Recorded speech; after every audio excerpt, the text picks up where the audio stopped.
Okay students, बड़े ध्यान से देखना। पूरे यूट्यूब चैनल में इस क्वेश्चन को इस तरीके से कोई भी नहीं समझाने वाला है जिस तरीके से मैं आपको यहाँ पर बताने वाला हूँ। तो बारीकी से क्वेश्चन क्या कह रहा है उसको पढ़ेंगे और क्वेश्चन हमको कहाँ फंसाना चाह रहे हैं उस पर भी हम बात करेंगे। तो भाई ध्यान से सुनना, ठीक है। और यार वीडियो अगर पसंद आई तो अपने फ्रेंड्स के साथ इसे शेयर करना भूलना नहीं है भाई। कमेंट सेक्शन में कमेंट करके बताना कि ये वीडियो देखने के बाद आपको कैसा लगा, ठीक है। चलिए अब स्टार्ट करते हैं। क्वेश्चन में बोल रहा है कि AC AE के इक्वल है। तो पहले डायग्राम में देखना, क्वेश्चन पढ़ना, डायग्राम में देखना। AC, ये है AC अपनी। AC किसके इक्वल है? AE के इक्वल है, ऐसा क्वेश्चन बोल रहा है, ठीक है। अगर ऐसा क्वेश्चन नहीं भी बोलता तो आप देख रहे हो यहाँ पे डबल कट है, डबल कट है, मतलब ये इसके इक्वल है, ठीक है। अब बच्चे गलती क्या करते हैं, देखो बच्चे ना ABD ट्राइंगल लेकर के सॉल्व करते हैं, क्योंकि यहां पर ना बच्चा पहले क्या दिखता है, जब भी आप डायग्राम देखोगे तो आपको पहले क्या दिखेगा, ABD। तो आप सोचोगे कि ABD ट्राइंगल लेकर के सॉल्व करना है, यही आपकी सबसे बड़ी भूल है, ठीक है। और क्वेश्चन ही ऐसा डिजाइन किया गया है कि भैया वो आपको इसी जाल में फंसाने वाला है। तो करेंगे कैसे, देखो भाई। दूसरी चीज क्या बोल रहा है, AB AD के इक्वल है। जो AB है वो किसके इक्वल है, AD के इक्वल है, बिल्कुल इक्वल है। यहाँ पर एक और एक कट आपको दिख रहा होगा, ठीक है। कह रहा है BAD एंगल, BAD किधर है भैया, BAD, ये वाला एंगल देख रहे हो, जो ये वाला एंगल है किसके इक्वल कह रहा है, EAC के, EAC के, मतलब इस एंगल के। तो बात समझ में आ रही, क्या बोल रहा है, ये वाला जो एंगल है ना वो इसके इक्वल है। तो ये दोनों एंगल के बीच में गैप दिख रहा है यहाँ पर, उसी को हमें फिल करना है। और वो फिल हम कैसे करेंगे, चलिए समझते हैं इस वीडियो में। चलो भाई, अब देखो भाई करना क्या है। सबसे पहले जो हमारे पास गिवन है पूरा लिख देना कि भैया ये इसके इक्वल है, ये इसके इक्वल है और ये एंगल इसके इक्वल है, ठीक है। चीटिंग, हम यहाँ पर चीटिंग यहां से करेंगे, ठीक है भाई। ये है चीटिंग, क्या चीटिंग है, यहां से हम चीटिंग करेंगे। पूरा खेल सॉल्यूशन का हम यहां से समझने वाले हैं। तो BC इक्वल्स टू DE होगा, है ना। देखो क्या बोल रहा है, BC किसके इक्वल है, DE के इक्वल है। तो चलो डायग्राम में देखो कि BC किधर है, ये है हमारा BC। ध्यान से समझना, जो भी चीटिंग का किस्सा है, चीटिंग क्यों कर रहे हैं, ताकि हम समझ पाए कि हमारा सॉल्यूशन में हम कौन से दो ट्राइंगल ले। क्योंकि आप जो ट्राइंगल सोच रहे हो ना ABD, भाई ये वाला तो ट्राइंगल नहीं लेना है, ठीक है। तो चीटिंग कर लिए BC, उसको हमने मार्क कर दिया। किसके इक्वल है, DE के। DE किधर है, ये है DE। इसको दूसरे कलर से मार्क करते हैं सो दैट समझाने में आसान हो। DE, ये देखा, चीटिंग शो दैट से कर रहे हैं। शो दैट से क्यों कर रहे हैं भाई, हमको यहाँ पर शो दैट में जो भी कुछ बोलता है वही हमारा आंसर होता है। देखो ना, वहां BC इक्वल्स टू DE है, तो हमारा आंसर क्या हो जाएगा, BC इक्वल्स टू DE हो जाएगा, ठीक है। तो यहाँ पर कैसे समझेंगे, कैसे चीटिंग करेंगे, पूरी बातें ध्यान से सुनना भैया, ठीक है। चलो स्टार्ट करते हैं। तो देखो, अगर हम यहाँ पर BC की बात कर रहे हैं, अगर हमने BC की बात किया है तो BC की वजह से कौन सा ट्राइंगल बन रहा है, देखो B से एक लाइन ऊपर ये वाली लाइन उठ रही है और C से एक ही लाइन ऊपर उठ रही है, फिलहाल वो है ये, वो भी उठ रही है। लेकिन अभी ये देखो ना क्या हो रहा है, वही तो धोखा है। ये बन गया आपका ट्राइंगल ABC। मतलब यहाँ कहानी ऐसी कुछ है कि एक ट्राइंगल आपको ऐसा दिया हुआ है, दूसरा ट्राइंगल भी ऐसा दिया हुआ है, लेकिन इस ट्राइंगल को ना घुमा के ऐसे मोड़ करके वहां रख दिया है। अब काम की बात सुनो, ये साइड इस साइड के इक्वल है और ये साइड, ये वाली जो साइड है वो इस साइड के इक्वल है, ऐसा कुछ दिया हुआ है। बात समझ में आ गई। मतलब एक ट्राइंगल में आपको दो टाइप के अलग अलग कट्स मिलेंगे, एक कट सिंगल वाला मिलेगा और एक कट डबल वाला मिलेगा। तो इससे आप समझ जाना ये हमारा एक ट्राइंगल है। यहाँ पर भी देखो, अगर हम A, B और C की बात करें तो एक कट ये हमको मिला और दूसरा कट ये हमको मिला, तो यही हमारा एक ट्राइंगल है। कहने का मतलब ये है कि जब हम प्रूफ की बात करेंगे या सॉल्यूशन की बात करेंगे तो ये ट्राइंगल और ये ट्राइंगल लेकर के काम करना है। तो यहाँ पर कौन सा ट्राइंगल लिखना है वो बताने के लिए ये सारी चीजें बताई जा रही है आप लोगों को, ठीक है।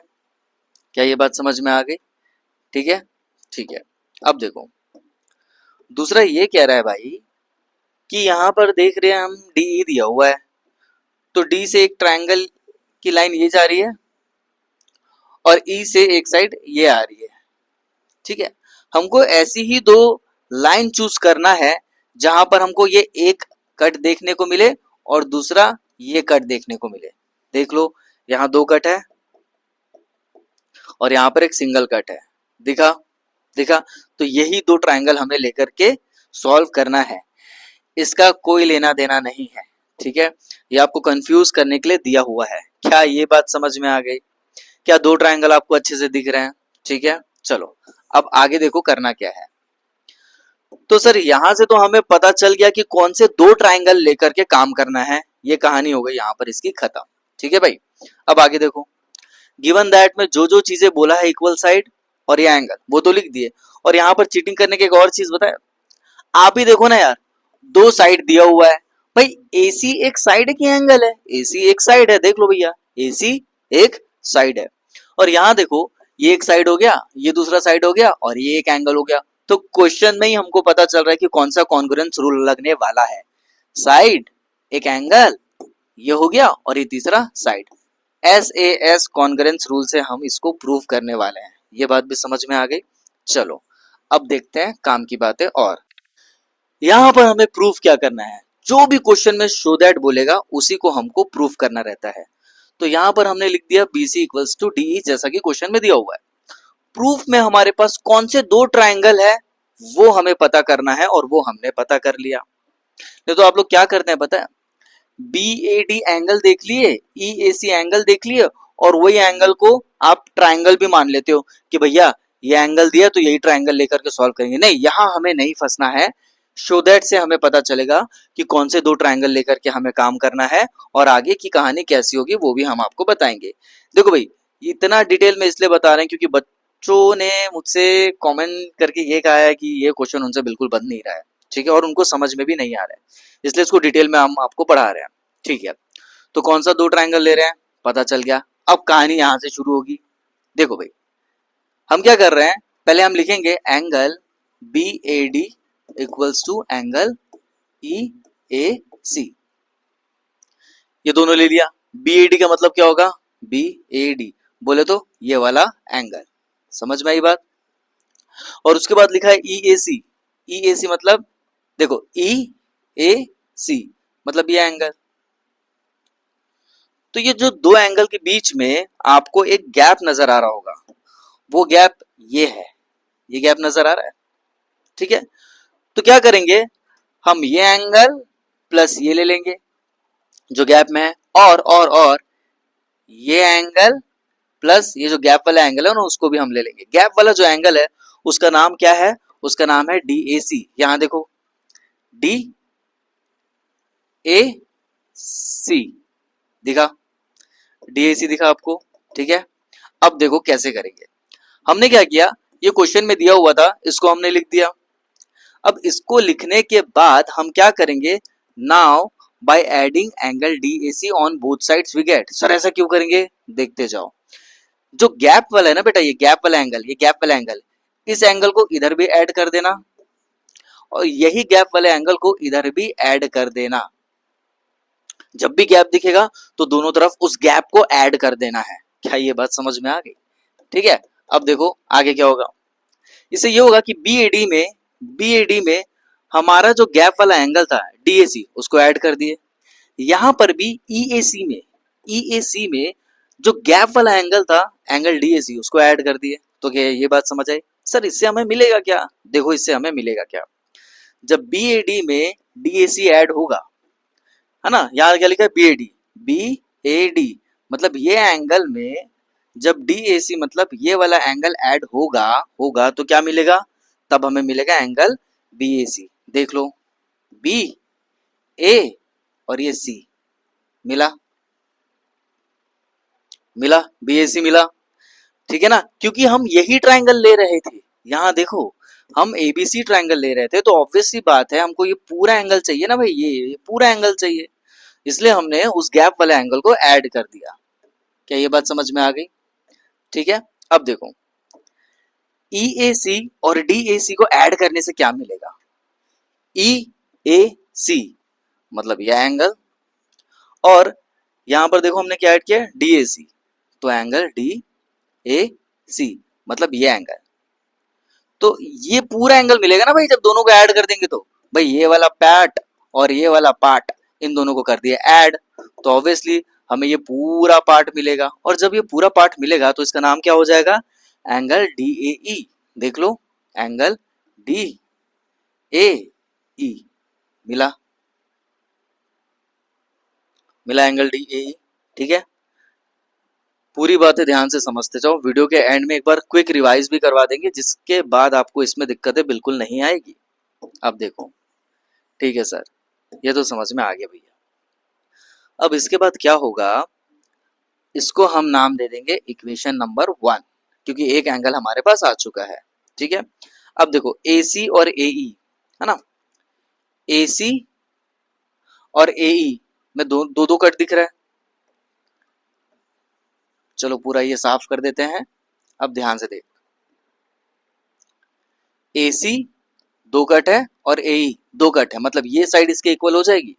तो लिखेंगे AC और AE इक्वल है। ज्यादा दिमाग लगाने की जरूरत नहीं है, वैसे भी ये क्वेश्चन में गिवन दिया हुआ है। ठीक है, क्या ये बात समझ आ गई? दूसरा क्या था, ये वाला एंगल इसके इक्वल था। कैसे पता चला? फ्रॉम इक्वेशन 1 से पता चला। ठीक है, उसके बाद AB इक्वल्स टू AD हो जाएगा। इसमें भी दिमाग लगाने की जरूरत नहीं, यहाँ देखेंगे आप AB इक्वल्स टू AD है, तो ये इसके इक्वल हो जाएगा। तो यहाँ पर क्या होगा, ट्राइंगल ABC कॉन्ग्रेंट इक्वल हो जाएगा ट्राइंगल ADE के, जो हमने यहाँ लिया था। अब समझ में आया इतना दिमाग क्यों लगाना पड़ा कि यहाँ हम क्या लिखेंगे, क्योंकि यही दो ट्राइंगल को हमें क्या बताना है? कॉन्ग्रेंट इक्वल टू बताना है। क्या ये बात समझ में आई? है ना, ट्राइंगल पहचानो और वो दो ट्राइंगल को कॉन्ग्रेंट इक्वल टू बता दो। ठीक है, ऑब्वियसली इसमें हमारे पास एक साइड क्या बचेगा? BC बचेगा, जो कि शो दैट में बोला था, और DE ये, तो ये DE और ये BC ये आपस में इक्वल हो जाएंगे। क्यों? CPCT के हेल्प से ये आपस में इक्वल हो जाएंगे, और हैंस प्रूव्ड, यही हो जाएगा हमारा आंसर। क्या बात समझ में आ गई? ठीक है, आई होप आपको ये सारी चीजें समझ में आ गई होगी। एक बार लास्ट में इसे क्विक रिवीजन के तौर पे देख लेते हैं, तुरंत रिवाइज कर लेते हैं। ठीक है, अब ध्यान से सुनना, सारे की पॉइंट्स पर बात करने वाले हैं। देखो भाई, पहले गिवन लिख देना, प्रूफ क्या करना है, वो शो दैट वाला पार्ट हो जाएगा। यहाँ पर बस हमें एक छोटा सा चीटिंग करना है, और दिमाग भी ज्यादा नहीं लगाना है, चीटिंग करना है कि कौन सा ट्राइंगल हमें लेकर के सॉल्व करना है। क्यों? क्योंकि वही दो ट्राइंगल को हमें क्या बताना पड़ेगा? कॉन्ग्रेंट इक्वल टू बताना पड़ेगा। ठीक है, तो देखो यहाँ पर अब क्या हो रहा है, यहाँ पर हो ये रहा है, दो ट्राइंगल पता करने के बाद हमें क्या करना है, जो क्वेश्चन में एंगल दिया हुआ है उसमें ये गैप वाले एंगल को दोनों साइड प्लस करना है। ये गैप वाला एंगल जो है, जो नहीं दिया हुआ है, उसको इधर भी प्लस करेंगे, मतलब ये एंगल में, और यही गैप वाले एंगल को इधर भी प्लस करेंगे, मतलब इस एंगल में।